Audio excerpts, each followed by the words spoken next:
Great. Thank you so much for the introduction.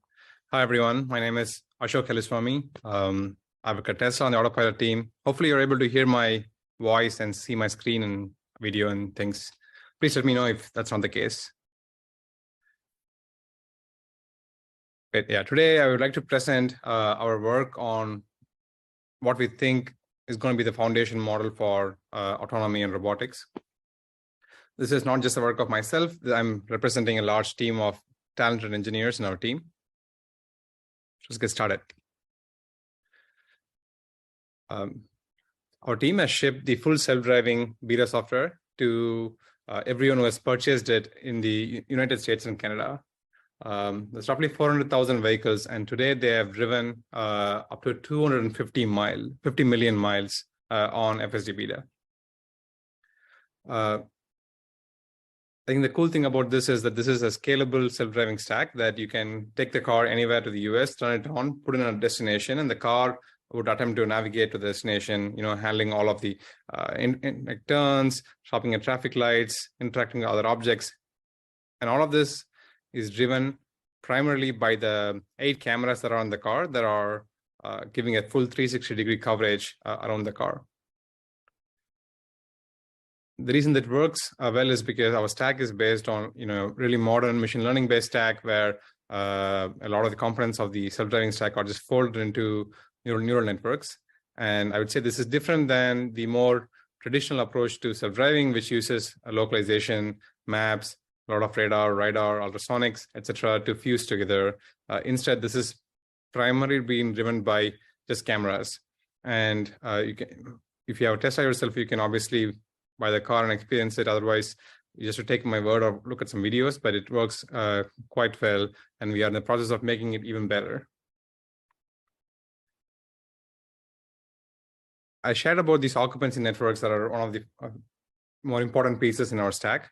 I would consider this as one of the foundational model tasks because this is very general. This is a very general task and doesn't have any specific ontology. Or like at least robust to ontology errors. It really just predicts whether some voxel in 3D space is occupied or not, and the probability of that. And can hence represent arbitrary scenes. There is no labeling or ontology design required, and it's quite general and can apply like anywhere. And in addition to just the occupancy, we also predict the flow of voxels in the future that kind of like gives arbitrary motion as well, and everything runs in real time.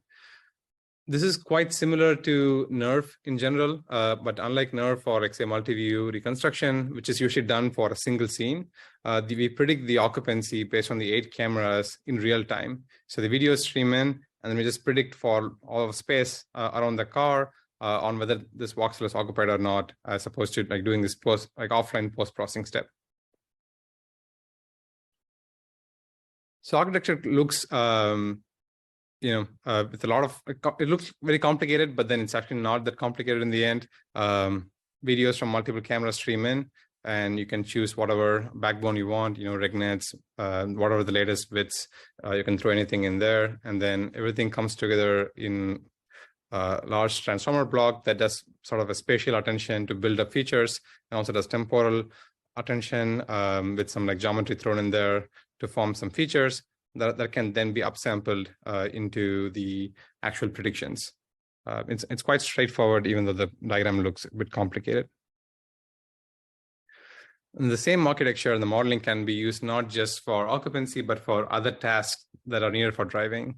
Obviously, lanes and roads are very important for driving tasks, but I'd say lanes are quite obnoxious to predict. The reason is, first of all, lanes are higher dimensional objects, unlike it's definitely not like 1D or 2D, like, high dimensional. And then they have like a graph structure. Like objects, for the most part, like say vehicles, they're self-contained, they're just, local. Whereas like lanes can span the entire road. You can see multiple miles of lanes in your view, and they can fork and merge and cause all kinds of trouble in the modeling. They also have large uncertainty. Sometimes you might not be able to like view the lanes because they're occluded, or it's nighttime, only part of the lane is visible. And it's not just that. Sometimes even if everything is visible, even humans cannot agree on whether something that you're looking at is 2 lanes or 1 lane, for instance. So there's a ton of uncertainty in like what are lanes. And then it's not sufficient to just predict them as some kind of raster. It's very hard to use downstream then. So it's better to predict them as some kind of vector representation, like polylines, splines, polynomials, etc., to help with ease of use. And all of this needs to happen within tens of milliseconds in real time.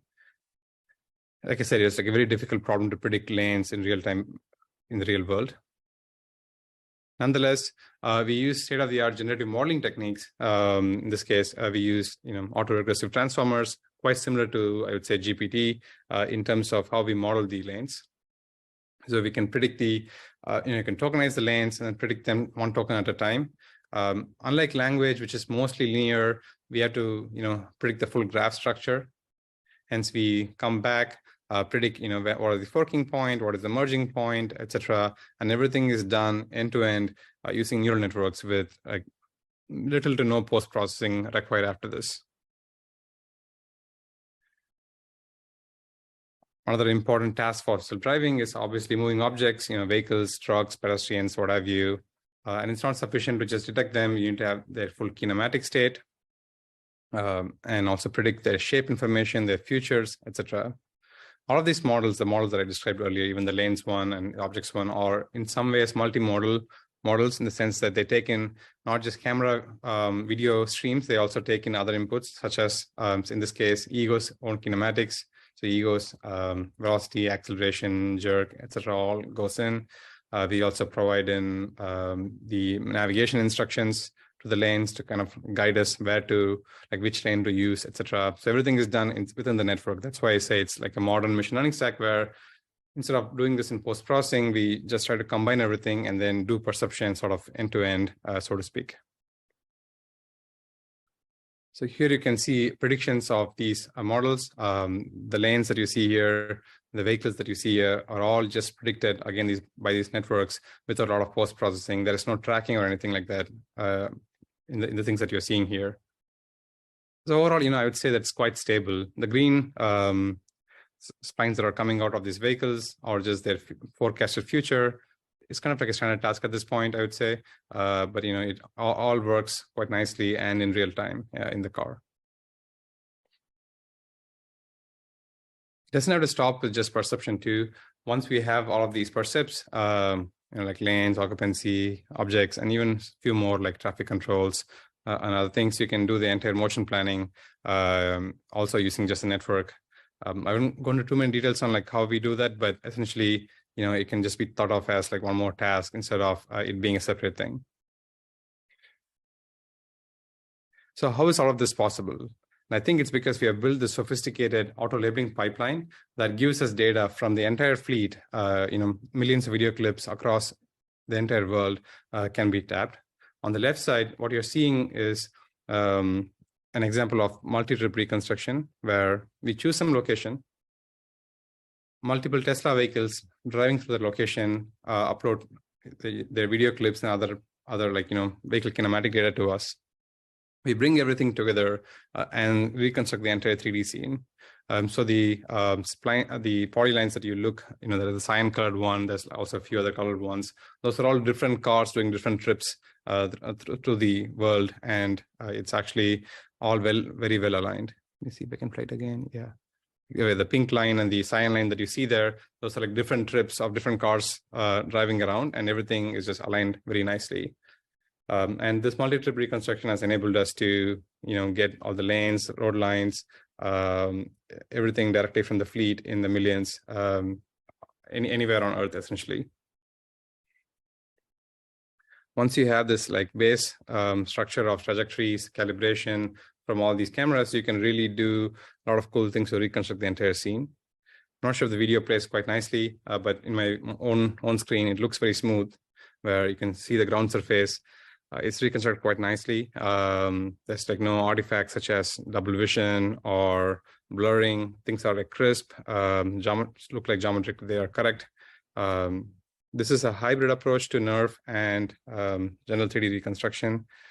Sometimes in NERV, even though the re-rendered visuals might look very nice, the underlying geometry might be very fuzzy and cloudy. So we have a hybrid approach, which works quite nicely. And you can see here, the barriers, the vehicles, even trucks, etc., are reconstructed pretty accurately.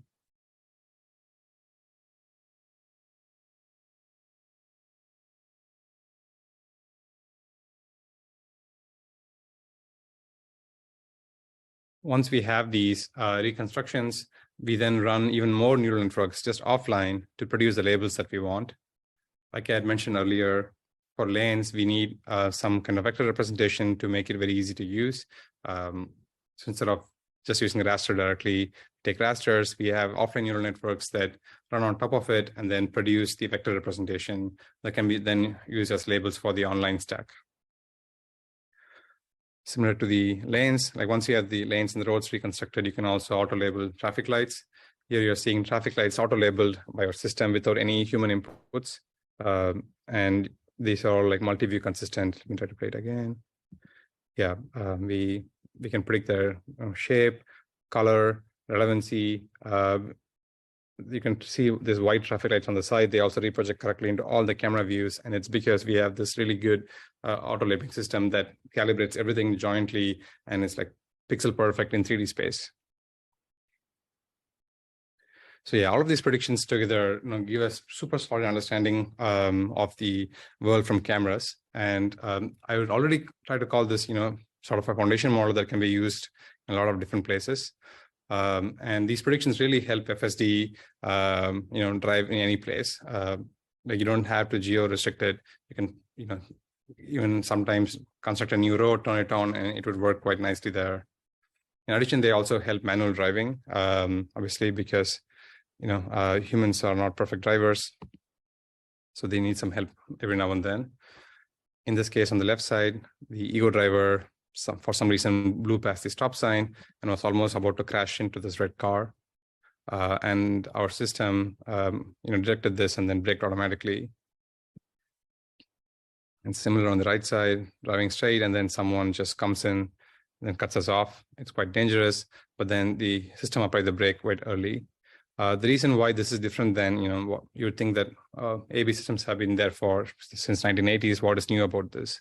I think Tesla is the first company to ship this emergency braking for crossing vehicles, to the best of my knowledge. And the reason that crossing objects are harder, unlike say vehicles that are in your own lane, is because for crossing objects, you need to know whether they're going to stop in time or not. What is the stop line? Do they have traffic lights? And if they were to turn, which lanes would they turn into, etc. There's a ton of work that needs to happen to understand where the crossing objects would go and likely to go. Do they have room to stop, etc. It's not as simple as just directing a vehicle and having the velocities and things like those. Yeah, so like I said, I believe Tesla is the first company to ship crossing AB, and it's already in customers' hands in the last several months. But is the foundation model really just a bunch of these tasks concatenated together, or can there be more to it? We think there can be more to it. These tasks, like in the occupancy, for example, while it's quite general, some things are harder to represent even in that space. I'll probably go to more details shortly. So that's why we are working on learning a more general world model that can really just represent arbitrary things. So in this case, what we do is we have a neural network that can be conditioned on the past or other things to predict the future. And obviously, everyone has wanted to work on this forever.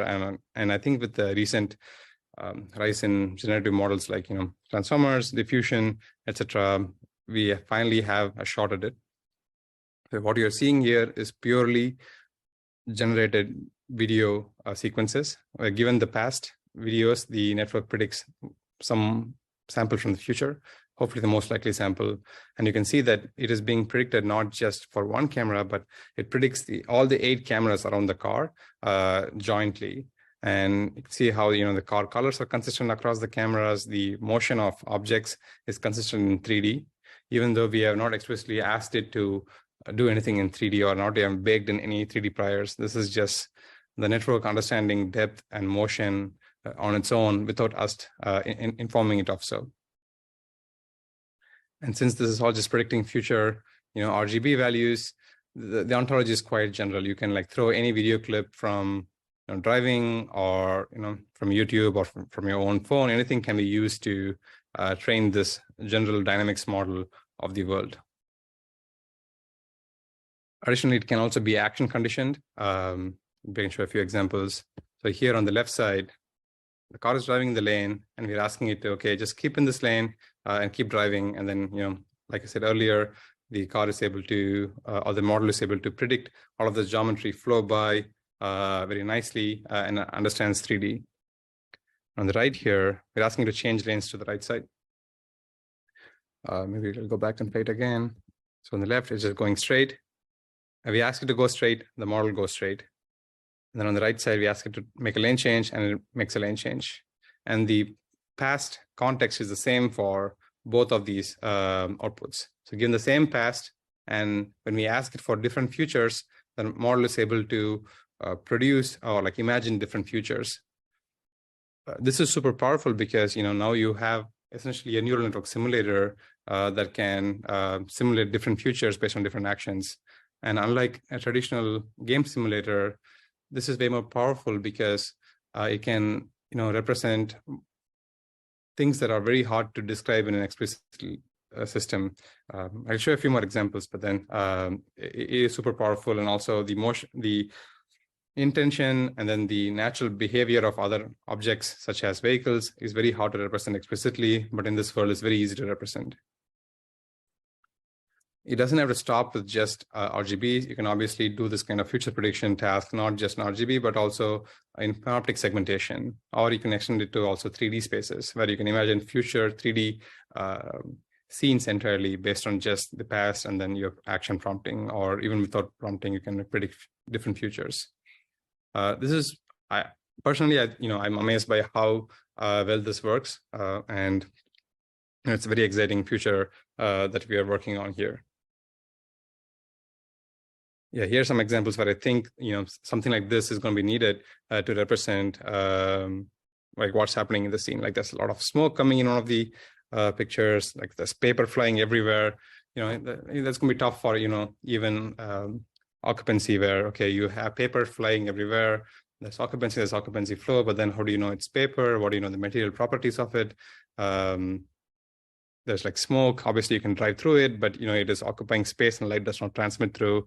There's a lot of nuances to driving, and we have to really solve all of these problems to build a general driving stack that can drive anywhere in the world and be human-like, be fast, efficient at all speeds, yet very safe. And I think we're working on the right recipe for building this. And obviously, training all these models takes a ton of compute, and that's why Tesla is aiming to become a world leader in compute. Dojo is our training hardware that we have custom built at Tesla that is starting production next month, essentially. And with that, we think we are on the way to become one of the top compute platforms in the entire world. And we also think that to train these foundational models for vision, we need a lot of compute, and not just compute for training this one model, but compute to try a lot of different experiments to see which models actually work well. And that's why it's super exciting for us to be in this spot where compute is going to be abundant, and it's just going to be bounded by ideas of engineers. And plot twist is this is not just being built for the car, but also for the robot. We already have the occupancy network, for example, and a few other networks all shared between the car and the robot. And it actually works quite well and generalizes across these platforms. And we want to extend it to all the tasks that we have. Even like lanes and vehicles, for example, should not be specific to cars. If the robot, say, happens to walk to the road and looks around, it should understand roads and vehicles and how vehicles move, etc. All of this are just be built for both the platforms, and any other future robotics platform that would also need this.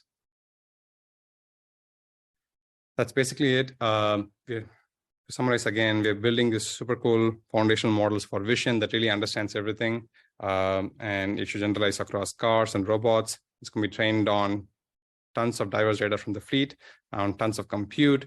Yeah, so I'm really excited for the next 12 to 18 months of what's going to happen here. Thank you.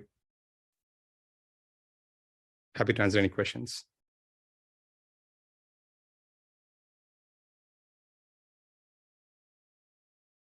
Yeah, thanks a lot for the presentation.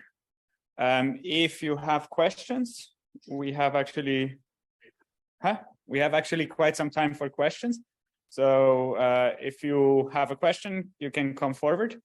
Otherwise, I can start with one from the Zoom chat, and it's actually about the 3D reconstruction with your hybrid nerve approach. And the question there is, how can you actually deal with moving objects in this formulation? We can really just track, moving objects. There's a lot of cues that the object is moving with respect to the scene, and we can also extract that information to segment moving things separately. Obviously, for things that we know can usually move, it's very easy, like vehicles, trucks, etc. Those are very easy because we already know that these objects can move. But arbitrary things such as flying trash bins or what have you, you can use a lot of other signals in the data itself to help do it. Yeah, thanks. Maybe you can start. Hi, yeah. Can you share a little bit more details about the world model? For example, is it similar to like VQ-GAN tokenizer and then autoregressive on top of those tokens, or mask-it, or any sort of details you can share? I'd say still it's like work in progress. I don't think we don't have to fixate on the current architecture. I think it's just the main message is that these kind of future prediction tasks are starting to work now. And that gives both like a simulator where we can roll out different outcomes, but also learn representations just by making this prediction. I think that is the key message.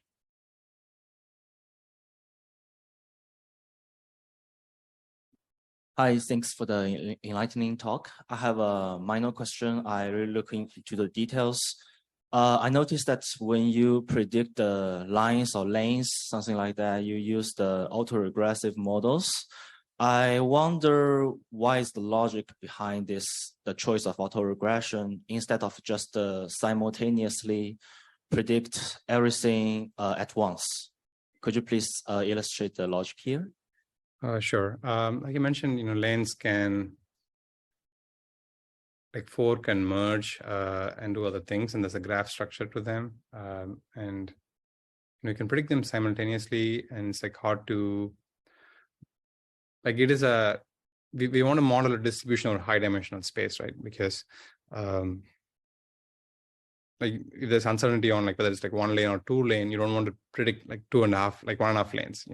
We want to either predict 1 lane or we want to predict 2 lanes. So we want a sample from the distribution. There's some distribution that okay, maybe 60% probability it's 1 lane and 40% probability it's 2 lanes. If you predict it without a proper generative model which gives nice samples, you will get sort of smear, and then everything will look blurry. And it's very hard to then use downstream. So that's why it's useful to, do something like this to get a nice sample.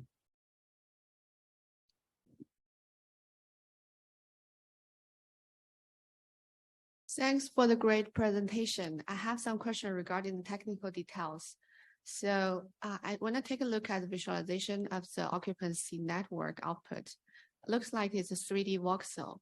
And I have a question about the actual voxel size, and do we change the voxel size in near field and the long range? Yeah, again, these are hyperparameters. Anyone can try the different voxel sizes. It's really a trade-off between memory and compute and what you're willing to do. So that these are not set in stone. It's not whatever the application needs. Even between the robot and the car. You can configure different sizes, and they have different needs. So it is really configurable, and optionally can be made queryable, as in you can get arbitrary position by just having the network emit small MLPs or something like that, where you can query to arbitrary position. Again, it just comes at compute. So it's up to the design of the downstream task to determine, what is the base size, you need these MLPs or not, and you get away with some simpler formulations. It's really up to, there's large design space here.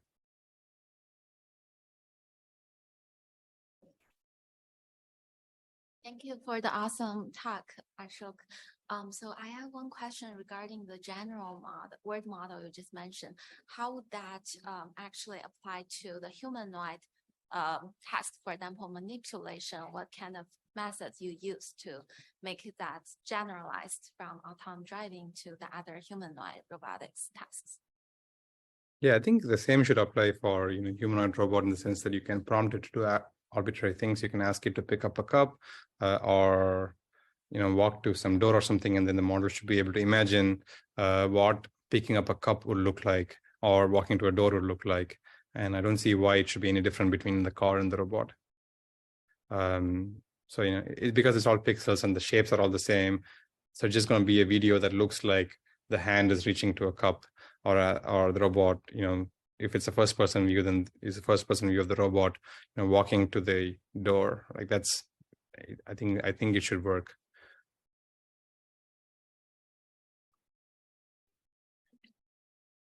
Okay, thank you for your presentation. You presented us a lot of individual modules. I would like to know if you could share us more details, how you will unify those modules into the end-to-end system in the FSD12.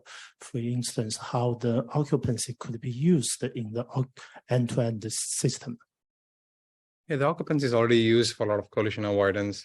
Sometimes when there's like some strange vehicles, say like there's construction vehicles that are have their like lever arms like going like this and then can pick up things, and it's very hard to model using say cuboids or something like that, and you can obviously represent it with meshes, but then they become these high dimensional objects. Then distribution over them is pretty hard, and the occupancy is like a slightly, I would say, low level or like a dumber task where you can just like predict whether something is present and like where it is moving, and that is already enough to avoid collisions. And we make sure that the planning system respects collision avoidance from the occupancy. Sure. Thank you for the wonderful presentation. I really enjoyed it. I'm very curious about your general world model. So I'm like a big fan of Tesla, and I want to know like what's like the inference times for this model. Can I expect to see it on a car anytime soon? Yeah.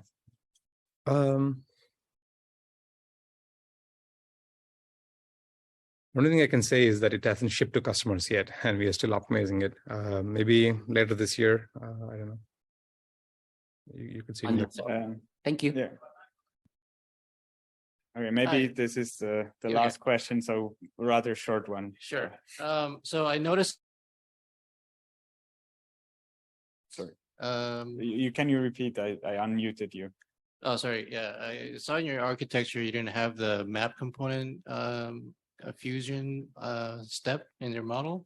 Is it gone now, or if it's still there, then how do you deal with like alignment issue with your, because you're not using HD map, right? So when you fuse map information with your perception information, like how do you deal with that in the fusion process?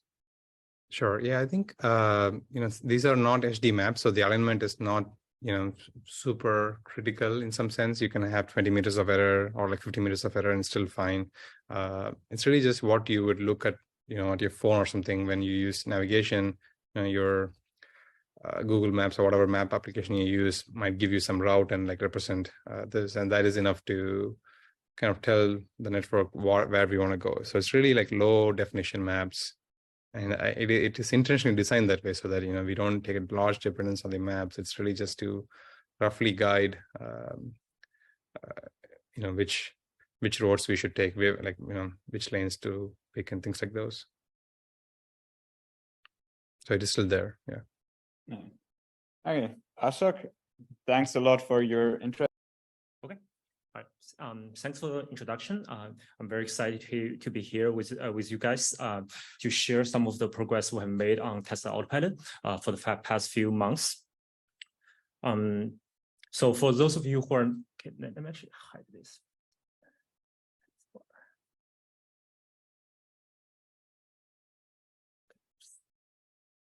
Anyway. For those of you who are not familiar with autopilot, this is a self-driving feature building for all the Teslas made in the world since about 2016. And the features range from basic autopilot, which has like lane keeping, vehicle following, to what we call a navigator autopilot, which works on highway for lane changes, follow the route, take forks, to our most advanced software package called full self-driving. And this basically takes you from a point A to point B with no human interventions at all. And this is the video from one of our customers driving in San Francisco. As you can see that it is capable of navigate through a complicated city, taking turns, yield pedestrians and traffic signs. And the uniqueness about our approach is that we are very famous for doing this with vision only. So all this is done with just 8 cameras around the car, provides 360-degree field of view. And these cameras runs on 36 frames per second, and it processed by 144 teraops of compute in our car. And we also do not use any additional sensor and HD maps whatsoever. And this works, anywhere in the world for basic autopilot, and it works for full self-driving with North America, including Vancouver. So, if you go to a Tesla store today, buy a car, you can do this yourself.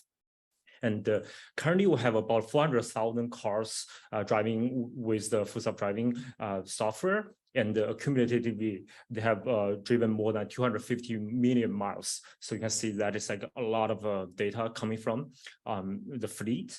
And for all the other cars, autopilot is always running in the background, even though it's even when human was driving. So we provide a activity safety feature for things such as automatic emergency brake. So when human makes a mistake, the autopilot will try to take over and protect the safety. And besides that, autopilot also runs in the background to collect more data to help us to build our neural networks. So so there are roughly about 3-4 million cars running in the world today to do this data collection. And you can think about these are robots on wheels.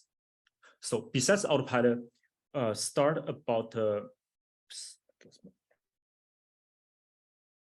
about 2 years ago, we also started to make a humanoid Tesla bot called Optimus. So this is the basically in a humanoid form factor. It has a very impressive hardware platform, 200+ degree frame body control. It is built for a general purpose robotics application. And as you can see that the robot obviously has a completely different form factor than the cars, but we were able to leverage a lot of lessons we learned to build the cars, build the compute, and build the software to bootstrap this project. And the bots are basically, rubbers on legs, and as I said, it shares a lot of stuff from the car. One example, it is that it shares the same compute platform. So this is the in-house built FSD computer chip with a 144 teraops per second compute, and this runs all the Teslas in the world, and also is used to power the robots. And because we have the same computer platform, it's also fairly straightforward for us to build the same AI software stack. So the Optimus and the autopilot software team, we work very close together. We share the same repo, and when we build the computer vision models, we try to leverage things so that we don't have to build 2 separate applications. And this also kind of enforces us. Whenever we build new software, we have to think about, how do we build something that is foundational, that can be shared among the 2 applications. So one of the network I can mention is the Occupancy network. I think ties pretty well with the challenge we have later in the workshop. So we effectively have the same network running on both the bot and the car, with just a little bit of tweaking, where certain things are more relevant to cars and certain things are more relevant to the bots.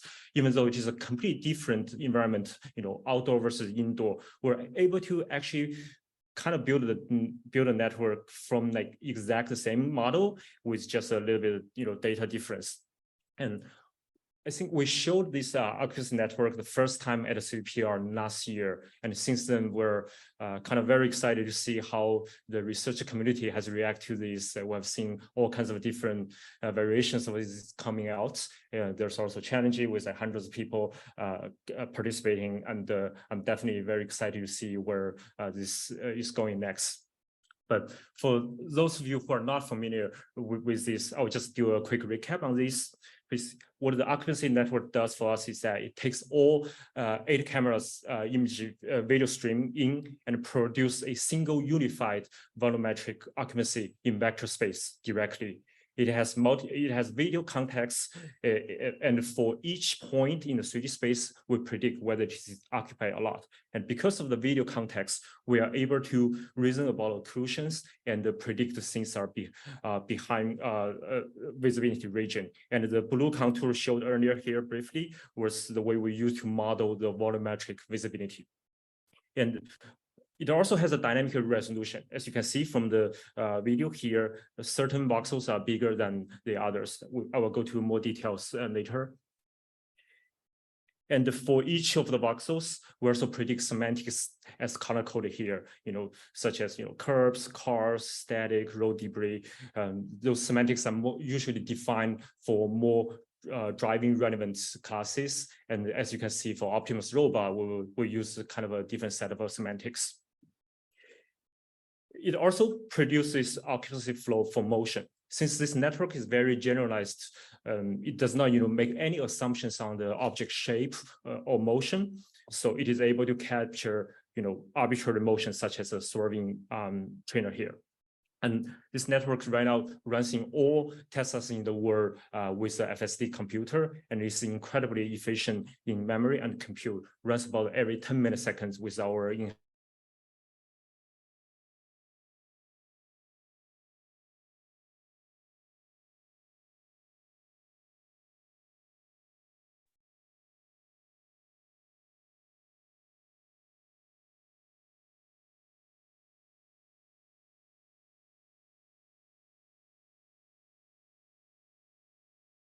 it also helps with latency. We're able to remove ISP in the loop, and it is we don't even do any tone mapping at all, and all the images generated here are actually done post-process just for human eyes. We take these images and we rectify that with the camera calibration, and we then feed these rectified images into a set of RegNets and BFTNs to extract multi-level image features. Then we construct a set of 3D position queries along with the image space features as keys and values, and we feed them into an attention module. The output of the attention module is some high dimensional spatial features. And we align the spatial features with vehicle odometry to create, to capture motion. And this is kind of like a simplified here, but it's a lot of work done happening here to just make sure the vehicle odometry is done correctly to recreate what's happening in the car and to align the features precisely. So, and after we do this, we're able to create a very rich spatial and temporal features, which we then pass through a set of deconvolutions to provide the final output for the volume, which include the occupancy flow, semantics, and so on and so forth. But the output of this volume is in a fixed sized voxel grid, which is not precise enough for control. As you know that, when things are close by, you have to really know these dimensions very precisely, and things are farther away, probably does not matter that much. And the way we solve this problem is that we also predict feature maps on a per voxel basis. And then we feed it into those per voxel feature maps into a set of MLPs with a set of 3D positional queries. So as the output of the network, we can query any 3D positions around the car to get the output. So after knowing the model better, let's look at one more video. Here we have an articulated bus parked on the side of the street, illustrated by the red L here. As we get closer, the bus starts to move. As you can see, the front of the bus turns blue first, indicating the model is predicting non-zero velocity. And as the bus keeps moving, you can see the whole thing turns blue, and you can see a very nice shape capture the motion and the position of the bus. So this is kind of like a awkward task for traditional object detection, because you have to figure out, okay, what's the formulation? Do I use 1 or 2 cuboid to represent this bus? But for occupancy network, it does not matter. All we care about is what is visible and what is the motion. So our car will be able to actually handle and yield to this bus correctly. Besides this voxel gray, we also predict surface output. And the surface has both 3D geometry as well as semantics. So by semantics, I mean we also capture the color of the surface and all the road markings on surface, whether it's a stop line, lane lines, or like any yield signs, stop signs that are on the ground. And we found this to be incredibly helpful for driving in unusual driving environment such as San Francisco, which has a lot of hilly road and curvy road, where knowing what the surface looks like in 3D space removes the flat world assumption, and we found that incredibly improve our driving smoothness. So, and the surface or the volume are actually not output separately. In fact, the volume output is actually aligned with the surface implicitly, so that when you go through a different surface area, the voxels does not move up and down. It always just aligns with the drivable surface.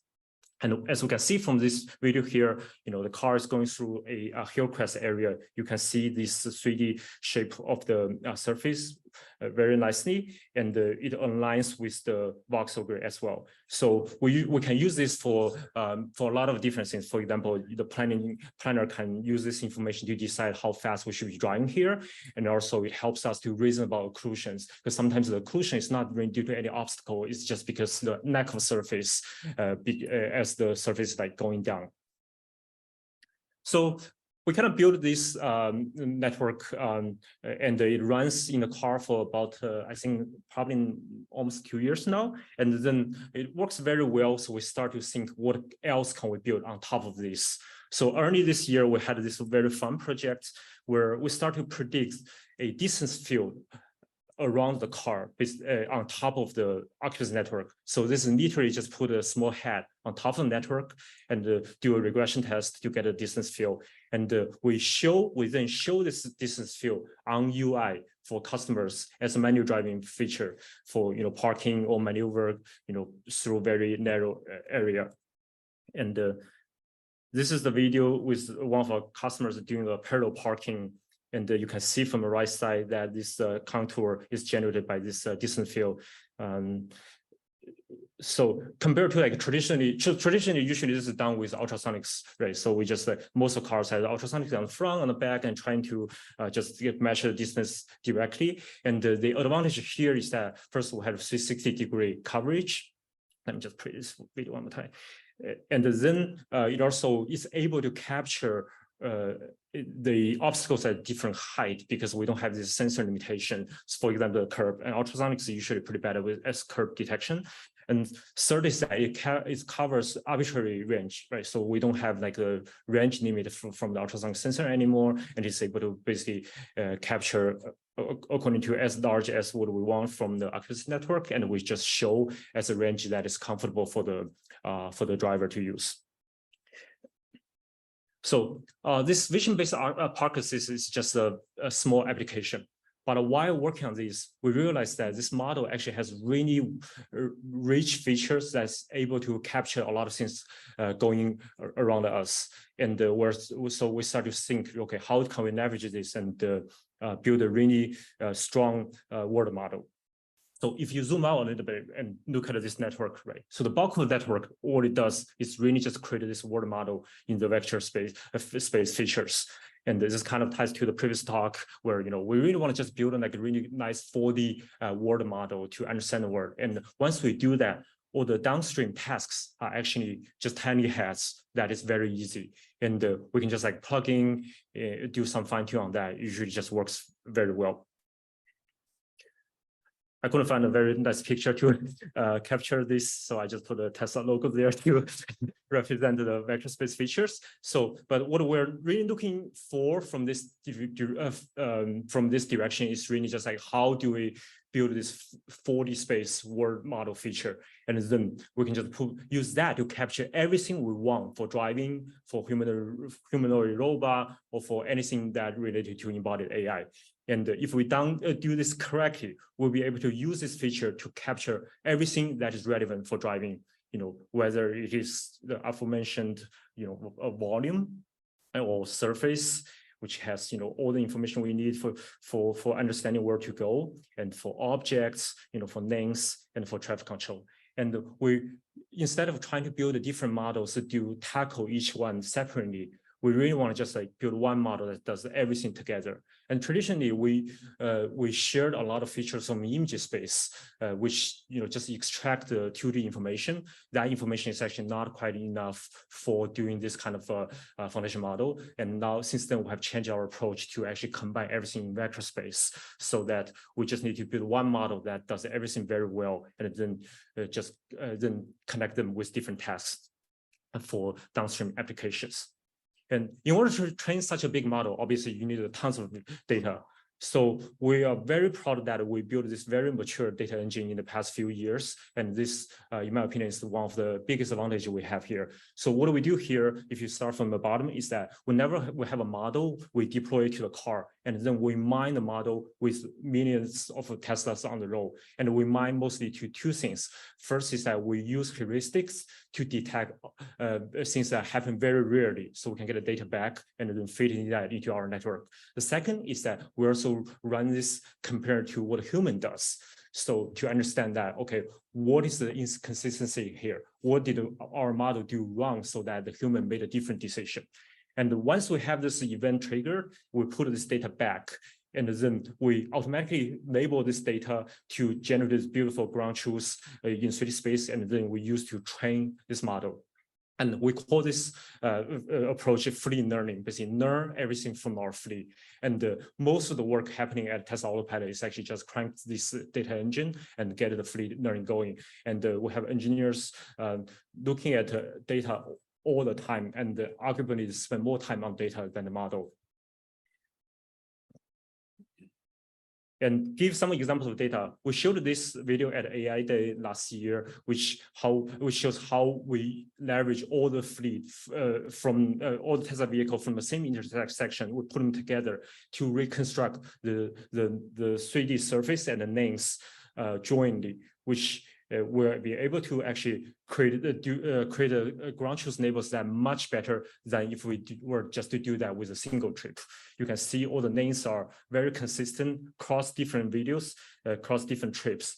And then we feed this data into our network to train our lane network. And the good thing about this is that our customer drives the Tesla in all kinds of different locations, and we get data mostly from the places where with a lot of Teslas. And guess what? That's also the area we care the most about. So we can immediately feed this data back to our training and train a network, deploy to the car, and the customer will just have a much better model because of their driving. And this year we extend this same approach.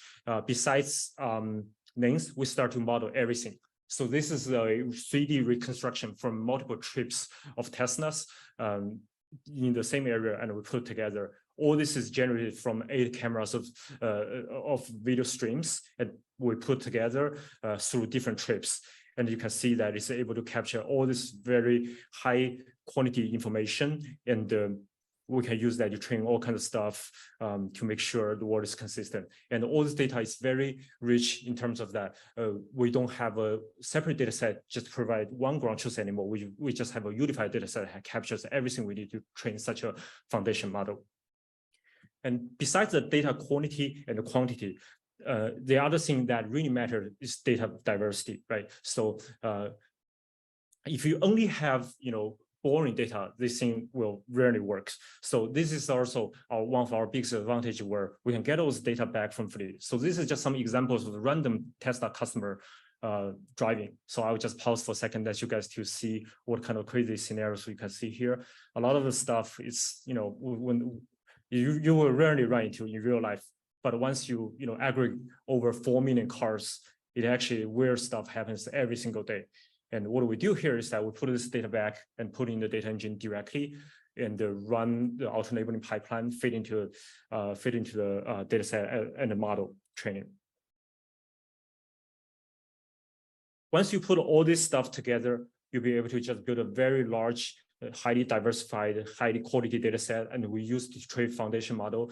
And in our opinion, this is the path forward to build a foundation model for autonomous driving, and as well as eventually the whole embodied AI. This work presented here is done by dozens of very talented engineers at Tesla Autopilot. It's my privilege to present on their behalf. And if you guys are interested in this, please consider joining us. Thank you.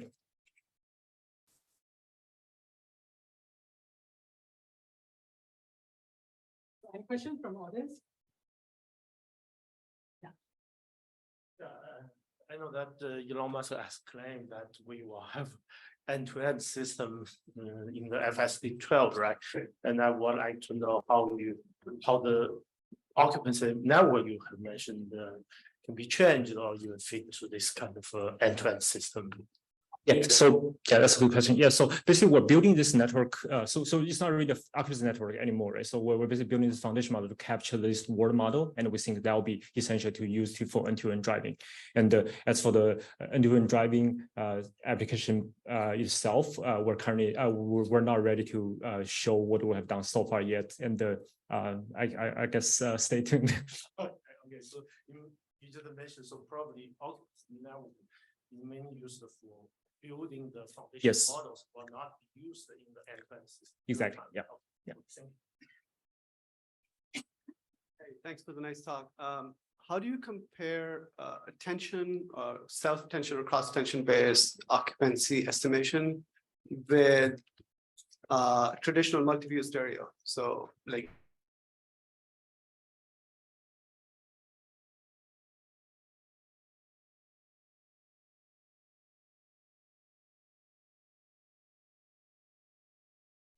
I would say that a big fan of transformers. So, and we've definitely tried the different approaches, and the transformers just like works amazingly well. And it is also very resistant in terms of I'm a big fan of like learn-based stuff where the information will extracted more implicitly, where for different cars, when you do multi-view geometry, it is like usually a very deep like uphill battle in order to get every tiny bit of a geometry detail correct, so that you can build everything and correctly. And this kind of stuff just works much better, in my opinion, with the attention module, which goes to play well with our strengths of a huge amount of data. When you learn from most data, the model just learns it very nicely.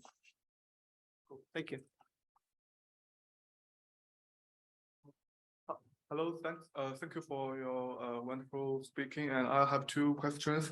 The first is, what do you think the problem of occupancy network? For I have talked to many researchers. They think the occupancy network are too dense. The feature or something are too dense and too heavy to do, and every disadvantage of segment model, the occupancy model also shares the disadvantage. So what do you think the problem or disadvantages of the network of the occupancy network, and then there is a question too, and what is the next after occupancy network? Yeah, I have to.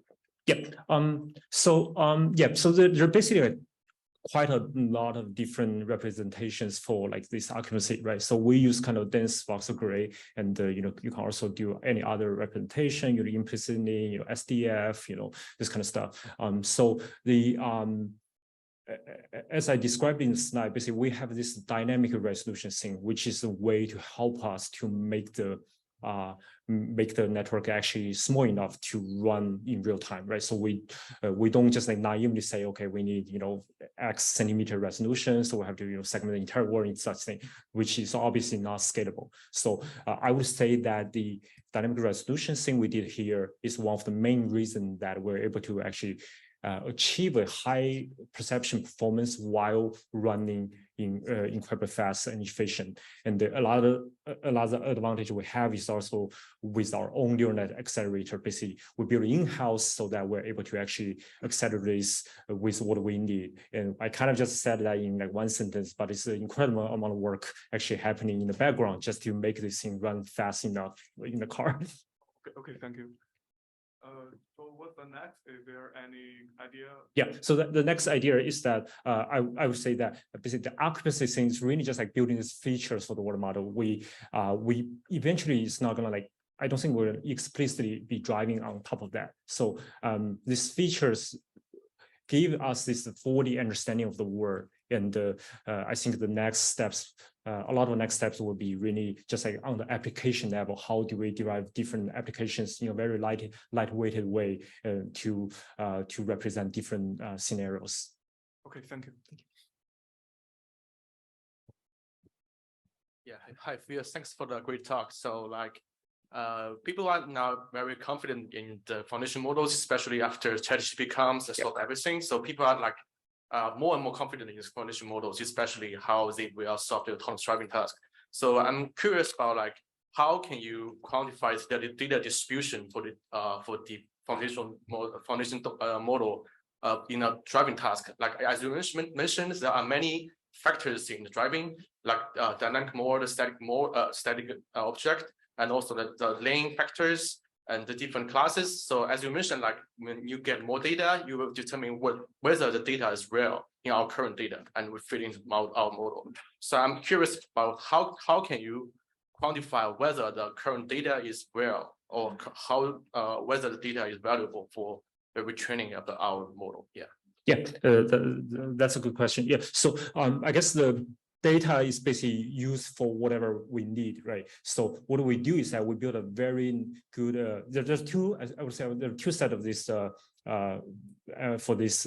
First is that we have a very complicated eval system to actually capture what is actually required for driving, right? So basically we're not building data for the sake of building data. We're building this data set to address problems. So we need to really measure our progress in terms of different scenarios so that we know which one is working well, or which one is not working well. And sorry, I lost my chain of thought. And on the flip side, it's also like there's like this scaling law basically, has proven to be very, very well done with the language model community, right? So what we also look at is that we're applying scaling law to video module as well, right? So to vision models. So how do we basically build a model at what point the model the data is big enough, right? And whether data is about like or model is about like, right? So obviously because this runs in an embedded system in real time, so you cannot just naively scale up the model. So usually what we do is that we basically figure out what the model, what is the best size of the model that is running in a car, and then we scale that according to data, according to compute, and according to different parameters to figure out what is the best combination. And while doing that, usually it gives us a very good ideas about how the data quantity and distribution. Yes, thanks for the answer. Thank you. Hi, thanks for the great talk. So I have some questions regarding deploying transformers on vehicle. So actually transformers, we have like we basically find transformers are much more difficult to actually deploy. We are not just talking about academic here. We're actually talking about engineering, and to build a product, actually you need to make everything real time on the vehicle, and the hardware perf is I think transformer operators create a lot of difficulties here. I'm pretty sure you. So I wonder if you could share some insight, and also I wonder like, because right now, at least for camera-based perception, a lot of the state-of-the-art research were also like purely CNN based. So when you are building the product at Tesla, do you find that actually there are cases or there are insights where there are something that CNN simply cannot do the same good job as transformer, that you are willing to pay the cost for deploying the transformers? So maybe generalization at scale, or maybe like some others?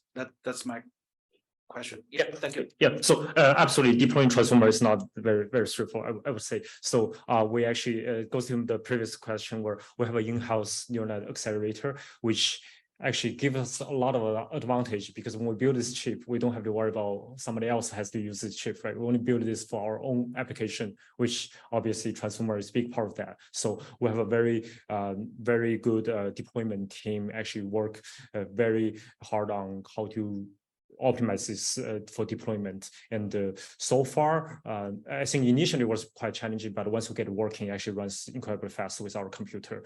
And we also did a bunch of study for CNN versus transformer as well. And for us, it's that, we're not, we don't really worry too much about the philosophical debate of CNN versus transformer. We just use whatever runs fast and also does the job. And transformers obviously scale very well with the number of parameters, right? But we are, because it's a real-time system, so we're also not going that route to just say, go from that. And when the parameter counts are lower, sometimes, certain CNN actually does better than transformer, I think, highlighting, complex, for example. And we definitely kind of try to take advantage of both and put together to build such a network.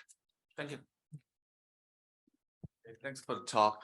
I'm just talking a little about some challenges for generating occupancy map right there. Mm-hmm. So you, I guess I saw there some, you consider some night vision or some low light vision considered right there. But I'm just wondering if you consider some adverse weather conditions and contaminations on the sensor or something like that, then that make you very challenging to generate occupancy map right there. Absolutely, yes. So those are definitely the most challenging scenarios for us, right? So basically our customers drive everywhere, and a lot of places at different season with very challenging, scenarios. I think I probably have seen more adversarial